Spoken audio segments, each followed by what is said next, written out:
छत्तीसगढ़ की सरकार corona vaccine के नाम में राजनीति कर रही है और केंद्र सरकार को बदनाम करने की कोशिश कर रही है। छत्तीसगढ़ के 2,93,00,000 लोगों के जीवन को खतरे में डाल रही है। छत्तीसगढ़ सरकार ने जो लक्ष्य घोषित किया है कि लगभग 1,34,00,000 लोगों को जो 18 से 44 साल के आयु वर्ग के हैं उनको वैक्सीनेशन किया जाएगा। आज जब मैं आप सबसे मुखातिब हूं तब छत्तीसगढ़ सरकार ने एक डोज के लिए भी ऑर्डर भारत बायोटेक को या सीरम को नहीं दिया। मैं इसको चुनौती देता हूं सरकार को कि उन्होंने वैक्सीनेशन के लिए कोई ऑर्डर कितने पैसे के कितने डोज के किए हैं उसको सार्वजनिक करें। तो इस विषय में सरकार मौन रहती है। सरकार एक तरफ कहती है कि हम अपना अलग पोर्टल बनाएंगे जिसमें मुख्यमंत्री जी का फोटो होगा, दूसरे तरफ दूसरे सर्कुलर में कहती है कि कोविन में केंद्र सरकार ने 18 से 44 साल के लोगों का पंजीयन बंद कर दिया है। एक तरफ हमारे स्वास्थ्य मंत्री हैं, वो ये कहते हैं कि हम सामाजिक न्याय के तहत टीका लगा रहे हैं।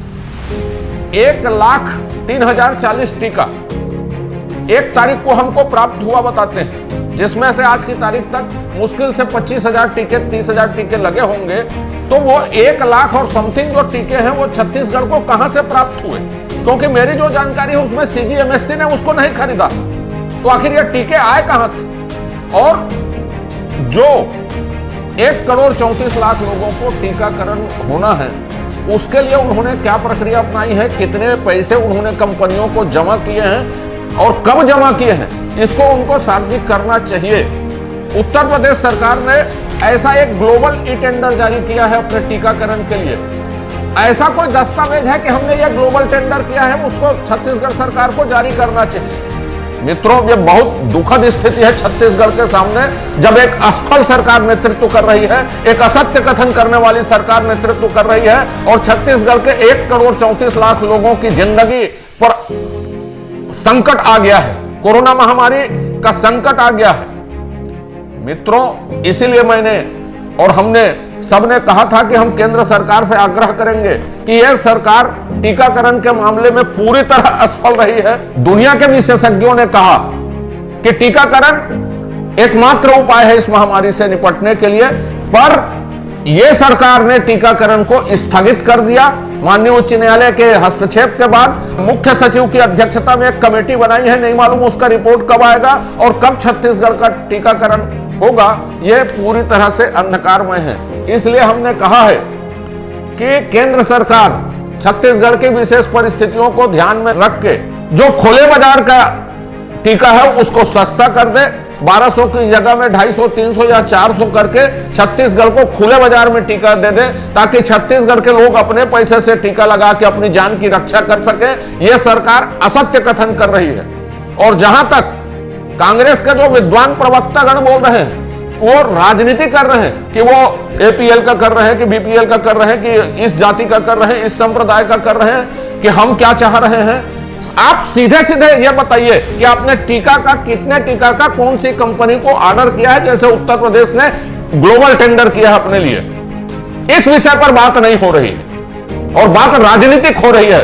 तो फिर से मैं कहना चाहूंगा कि आप लोग सतर्क रहें, सावधान रहें, ये असफल सरकार के भरोसे मत रहें। और मैं और हमारी पार्टी भारतीय जनता पार्टी हम सब केंद्र सरकार से अपील करेंगे कि छत्तीसगढ़ में जो निजी सेक्टर है उसको सरकारी दर पर टीका उपलब्ध कराएं। इस सरकार का सिस्टम पूरी तरह फेल हो चुका है। कोई बताने को तैयार नहीं है कि टीका कब खरीद रहे हैं, किन से खरीद रहे हैं, और कब तक टीकाकरण कर देंगे, क्या प्रोग्राम है। ये पहला प्रदेश है जिसमें माननीय उच्च न्यायालय को हस्तक्षेप करना पड़ा। यह पहला राज्य है जो जात पात ऊंच नीच के आधार पर टीकाकरण करने जा रही थी और असफल सरकार है। तो हम छत्तीसगढ़ की जनता से यही अपील करेंगे, आपको जिन संसाधनों से टीका मिले वहां पर आप टीका लगाइए। और यह सरकार सिर्फ श्रेय लेने वाली सरकार है, असत्य कथन करने वाली सरकार है। छत्तीसगढ़ के 1 करोड़ लोगों की 1,34,00,000 लोगों के जिंदगी को खतरे में डालने वाली सरकार है। कोरोना प्रबंधन में टीकाकरण में पूरी तरह असफल साबित हुई है। आज भी तमाम लॉकडाउन के बाद भी 15,000 से ज्यादा केस आ रहे हैं। आप सब सतर्क रहें, सावधान रहें, मास्क का उपयोग करें, सैनिटाइजर का उपयोग करें, दूरी बनाए रखें और जहां पर भी आपको टीका मिले वहां पर आप अपना टीकाकरण करवाएं। सरकार के भरोसे मत रहें। टीका पूरी तरह से सुरक्षित है, कहीं पर भी अफवाहों में मत आए। जो टीकाकरण अभियान है वही कोरोना से हमको मुक्ति दिलाएगा। धन्यवाद। जय भारत, जय छत्तीसगढ़।